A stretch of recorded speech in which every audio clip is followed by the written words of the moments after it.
He was alone. 6 tanks were coming straight for him.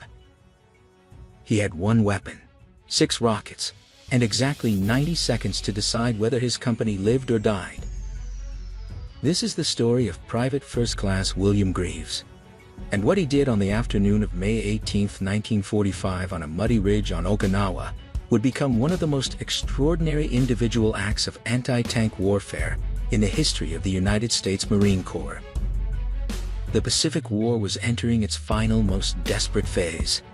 By the spring of 1945, the Japanese Empire was collapsing. Yet instead of surrender, Imperial General Headquarters ordered a strategy of annihilation, Gyokusai, or glorious death, to make the American advance so costly that the United States would negotiate peace rather than invade the home islands. Okinawa, the keystone of the Ryukyus, lay just 340 miles from the Japanese mainland. Its capture would provide airfields for the invasion of Japan itself.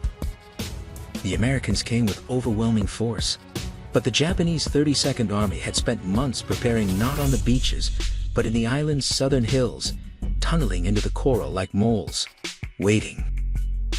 By May 18th, the fighting had devolved into something prehistoric.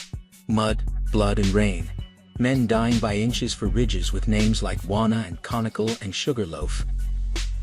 And on that day, in a shattered rifle company of the 1st Marine Division, a 20-year-old private from Kentucky found himself staring through the sights of an M9A1 rocket launcher at 6 Type 95 Echo tanks advancing in column. To understand what Greaves accomplished, one must first understand the weapon in his hands. The M9A1 Bazooka was the culmination of a frantic wartime development program. Its predecessor, the M1, had first seen combat during Operation Torch in North Africa. But those early models were plagued by unreliable electrical systems and exposed wiring. By late 1944, the M9A1 had become the definitive American infantry anti-tank weapon. It was a remarkable piece of engineering, 61 inches long when assembled, capable of breaking into 2 31-inch sections for airborne operations. It weighed just over 15 pounds unloaded. The 2.36-inch rocket, designated M6A3, carried a shaped charge warhead that could theoretically penetrate up to 4 inches of homogeneous armor. But those specifications told only part of the story. The bazooka was not a precision instrument. Its effective range against a moving target was barely 150 yards.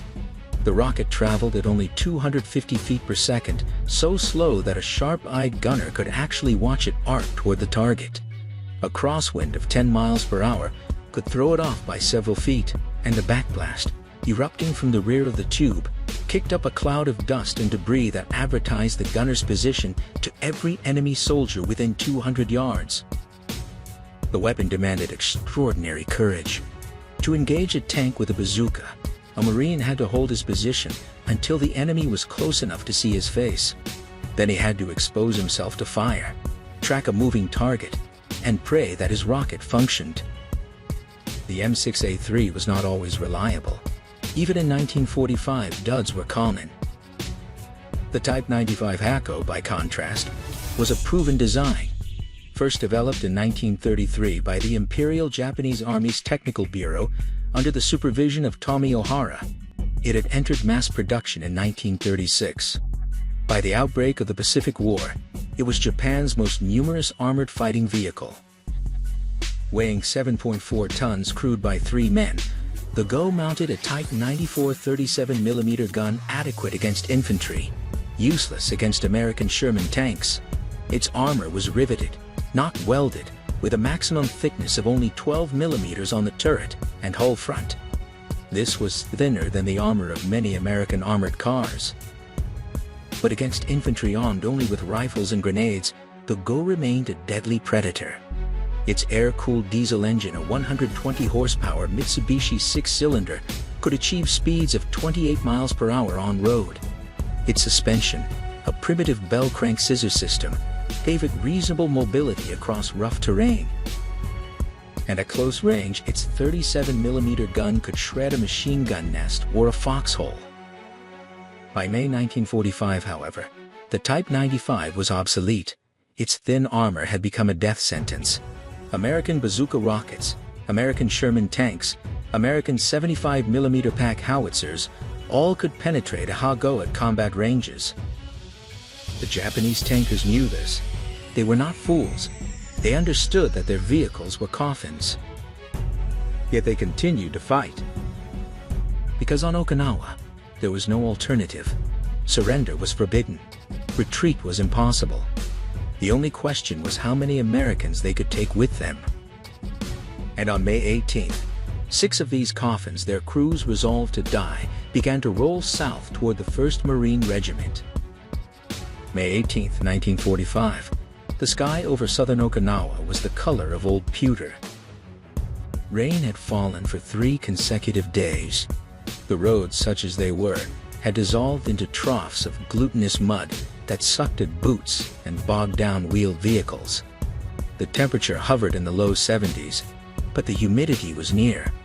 Absolute men sweated inside their dungarees and woke each morning to find their skin covered in suppurating insect bites and coral cuts that refused to heal. The 1st Marine Division had been on the line since April 1st. 6 weeks of continuous combat. The division had sustained nearly 7,300 casualties, including more than 1,000 killed in action. Some rifle companies had been virtually destroyed, rebuilt with replacements and destroyed again. On the division's right flank, the 1st Marine Regiment was pushing south toward Shuri, the linchpin of General Mitsuru Ushijima's defensive line.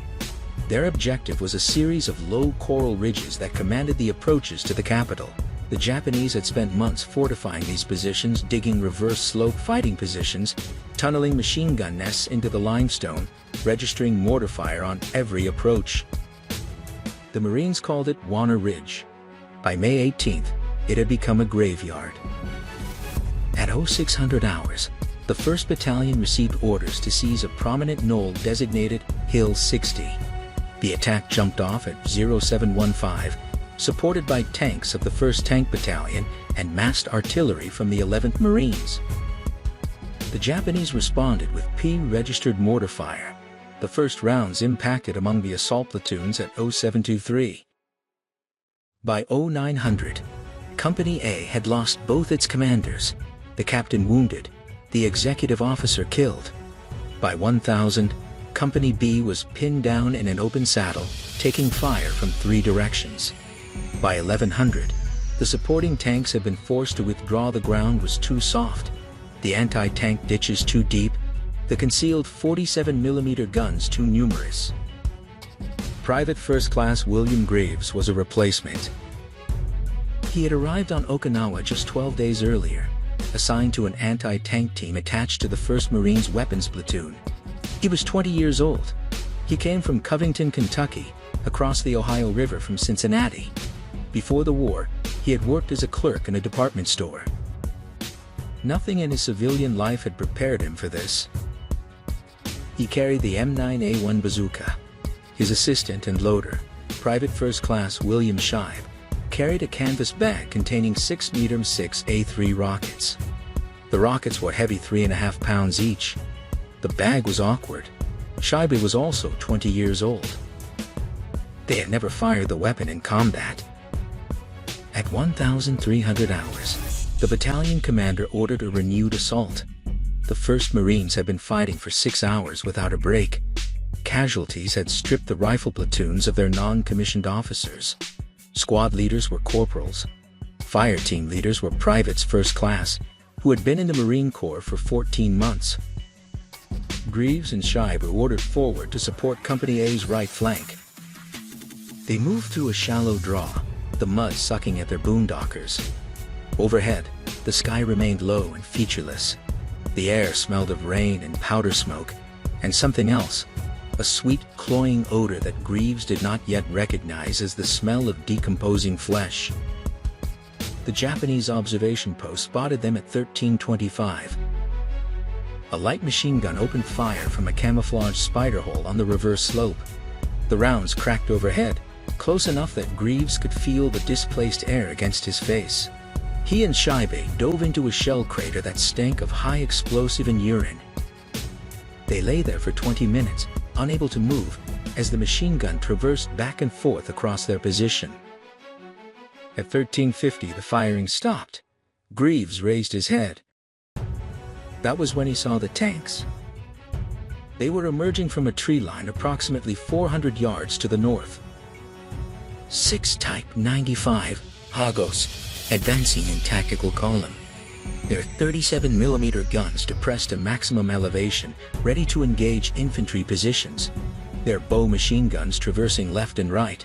Their diesel engines emitting a distinctive throaty rumble that Greaves would later describe as sounding like a tractor on a Kentucky farm. The tanks were not maneuvering aggressively. They were not charging. They were advancing deliberately, methodically, the lead tank stopping every 50 meters to fire its main gun at suspected American positions, then lurching forward again. Greaves had approximately 45 seconds to assess his situation. He was in a shell crater approximately 6 feet in diameter and 3 feet deep. The crater was situated on a slight reverse slope, concealed from the Japanese machine gun, but offering an unobstructed field of fire toward the advancing tanks. Shibe was beside him, fumbling with the canvas bag of rockets. Company A's forward positions were approximately 150 yards behind him. The riflemen were dug in along a low coral ridge, preparing to repel the inevitable infantry assault that would follow the tanks. If the tanks reached that ridge, they would enfilade the Marine positions with cannon fire at point-blank range. They would massacre the rifle companies. Greaves did not hesitate. He raised the M9A1 to his shoulder. He extended the forward grip. He engaged the electrical system by squeezing the trigger mechanism, the magneto generating a pulse of current that flowed through the contact clips and into the rocket's ignition circuit. He aimed at the lead tank's right flank, where the armor was only 12mm thick. He squeezed the trigger. There was a whoosh, not a bang, but a sustained rush of gas and flame as the solid propellant rocket motor ignited. The backblast erupted from the rear of the tube, kicking up a plume of mud and pulverized coral. The rocket streaked toward the target, its folding fins deploying in flight, leaving a lazy corkscrew of gray smoke. The rocket struck the lead Hago just behind the turret ring. The shaped charge detonated a sharp metallic crack, rather than a deep boom. The warhead's copper liner collapsed into a hypervelocity jet traveling at 8,000 meters per second. The jet penetrated the 12mm armor, spraying the interior with incandescent spall. The tank lurched to a halt. Gray smoke poured from every aperture. The turret hatch flew open, but no one emerged. Greaves had no time to observe the result. Even as the first tank burned, he was already lowering the bazooka tube, already calling to Shibe for another rocket, already acquiring his next target. The second Hako was only 250 yards away. Its bow machine gun was traversing toward his position. He could see the gunner's face, and the driver's vision slit to pale oval, expressionless, focused on the business of killing. Greaves fired again. The second rocket struck the tank's frontal armor at a glancing angle. It did not penetrate, but the shockwave was sufficient to crack the driver's vision block and stun the crew. The tank veered sharply to the right, exposing its thinner side armor. Greaves slammed a third rocket into the tube. "Load!" he shouted. Shibe slapped his shoulder. "Up!" Greaves fired. The third rocket hit the second tank's engine deck. The diesel fuel ignited instantly. Black smoke, dense, oily, shot through with orange flame boiled up from the rear grates. 3 tanks, 3 rockets, 30 seconds. He still had 3 rounds remaining. And 3 tanks still advancing. The Japanese reacted. The 4th tank in the column halted and traversed its turret toward Greaves' position. The 37mm gun depressed. The gunner had found his range. At 210 yards, a Type 94 tank gun firing armor-piercing ammunition could penetrate approximately 36mm of armor, 3 times the thickness of the M9A1 steel tube. The round would not have to hit Greaves directly. A near miss would shred him with fragments. He did not retreat. Later, interrogators would ask why. Why didn't he withdraw to the Marine lines? Why didn't he reposition? Why did he remain in that exposed crater, reloading and firing, as 4 enemy tank crews and an unknown number of infantrymen concentrated their fire on his position? Greaves could not articulate an answer. He was not thinking about heroism. He was not thinking about the Medal of Honor, or his mother in Covington, or the flag, or the Marine Corps.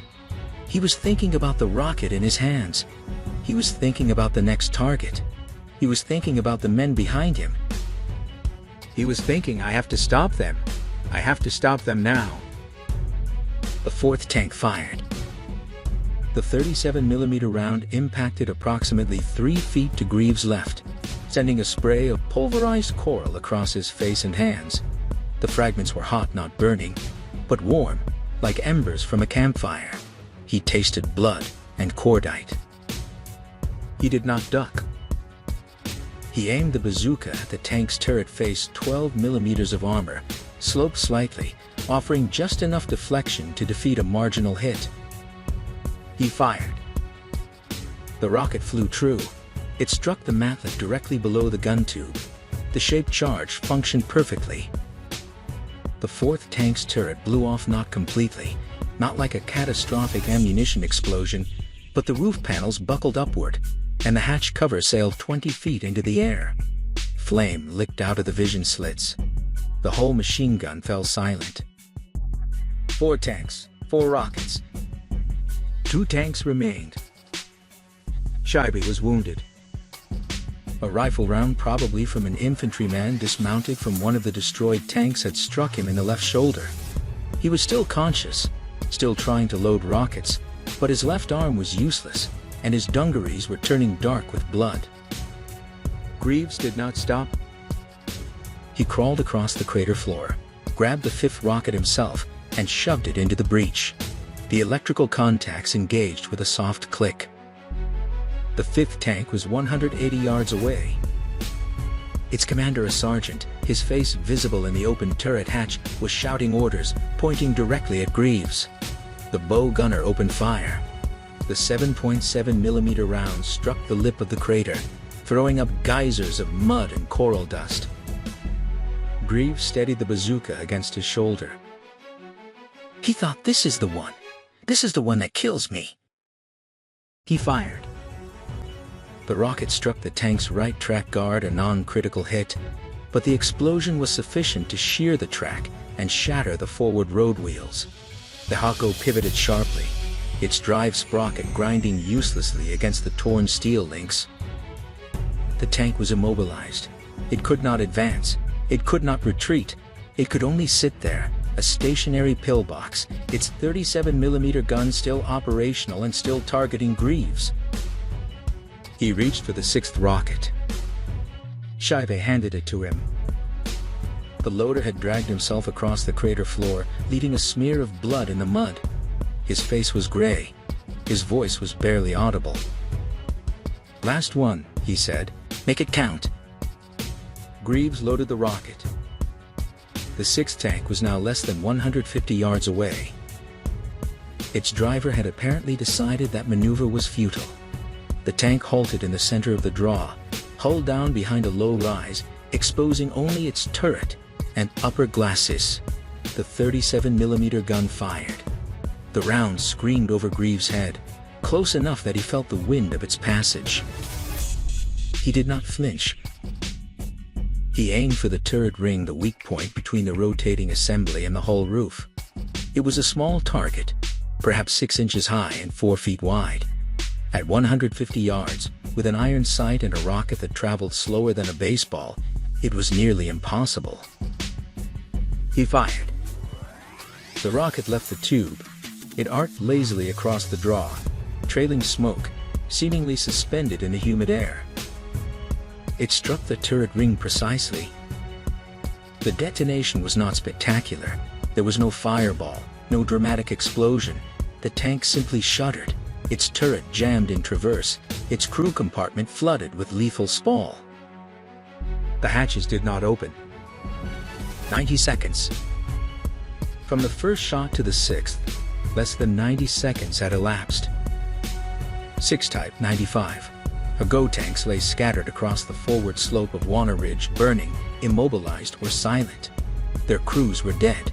Their ammunition had not detonated. Their offensive capability had been annihilated by one Marine with a bazooka and 6 rockets. Greaves lowered the weapon. His hands were shaking, his ears were ringing, his mouth tasted of cordite and adrenaline. He looked at the bazooka.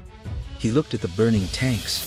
He looked at Shaibe, who had collapsed against the crater wall and was pressing his palm against his shoulder wound. He said, "Did we get them all?"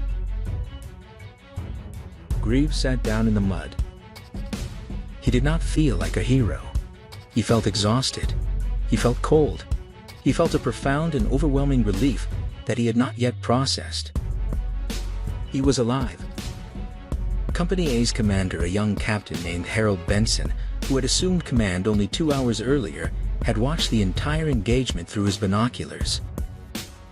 He later wrote, "I could not believe what I was seeing. This private was standing in an exposed crater, firing rocket after rocket at tanks that were shooting back at him. I kept waiting for him to be hit. I kept waiting for him to break and run. He just kept reloading and firing.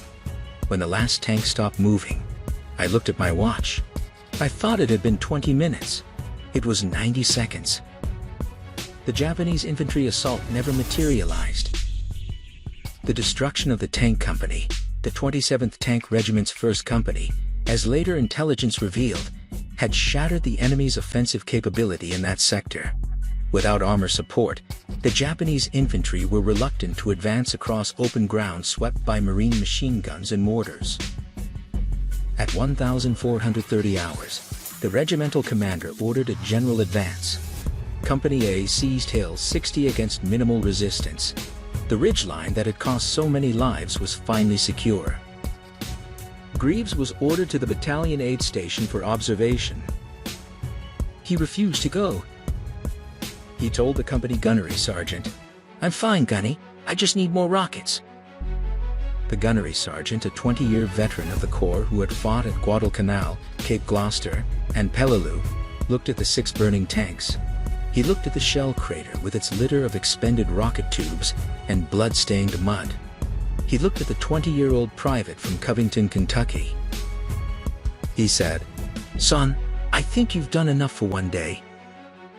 But Greaves did not leave the line. He remained with his company for another 4 weeks, through the brutal fighting on Shuri Heights and the bloody reduction of the Yeju Dake escarpment. He survived the battle. He survived the war. He never spoke publicly about what he had done on May 18, 1945. His citation tells the story. With complete disregard for his own safety, Private First Class Greaves repeatedly exposed himself to intense enemy fire to engage hostile tanks at close range. His courage, determination, and marksmanship were directly responsible for the destruction of 6 enemy tanks and the salvation of his company from annihilation. The Battle of Okinawa continued for another 5 weeks after Greaves' extraordinary action. When it finally ended on June 22, 1945, the cost was almost incomprehensible. The 1st Marine Division alone had suffered 7,285 casualties. The 6th Marine Division, fighting on the other flank, had lost 8,662. Total Marine casualties on Okinawa exceeded 18,000, including more than 2,800 killed in action or died of wounds. The Japanese 32nd Army was virtually annihilated. General Mitsuru Ushijima and his Chief of Staff, Lieutenant General Isamu Cho, committed ritual suicide in their command cave on June 22. Between 77,000 and 110,000 Japanese soldiers perished, and more than 149,000 Okinawan civilians, men, women, and children died in the typhoon of steel. The Type 95 Hago tanks that Greaves destroyed were among the last Japanese armored vehicles to engage American forces in offensive operations. By mid-1945, the Imperial Army had abandoned large-scale armored counterattacks. Fuel was scarce. Tanks were even scarcer. The 27th Tank Regiment, which had deployed to Okinawa with approximately 30 operational vehicles, had lost nearly all of them by the end of May. American intelligence officers examined the wreckage of Greaves' kills. They confirmed that each tank had sustained at least one catastrophic penetration. The M6A3 rocket, despite its slow velocity and limited range, had proven more than adequate against the Type 95's thin armor. For his actions on May 18, 1945, Private First Class William A. Greaves was awarded the Navy Cross of the United States Navy and Marine Corps' second highest decoration for valor, exceeded only by the Medal of Honor. His citation was signed by the Secretary of the Navy and presented in a formal ceremony at Camp Lejeune, North Carolina, in November 1945. Greaves returned to Kentucky after the war. He did not seek publicity. He did not write a memoir. He did not give interviews. He worked as a salesman, married, raised children, and lived a quiet life in the Ohio River Valley where he had grown up. He died in 1994, at the age of 69. His obituary in the Covington, Kentucky Post was brief. William A. Greaves, World War II veteran and recipient of the Navy Cross, passed away Tuesday. It did not mention the 6 tanks. It did not mention the 90 seconds. It did not mention the company he saved. In the spring of 1945, on a rain-soaked ridge in Okinawa, a 20-year-old Marine from Kentucky stood alone against 6 tanks and refused to yield. He was not a professional soldier. He was not a combat veteran. He was a department store clerk who had been issued a weapon 12 days earlier and told to kill the enemy. But when the moment came when his company's survival hung in the balance, he did not hesitate. He fired. He reloaded. He fired again.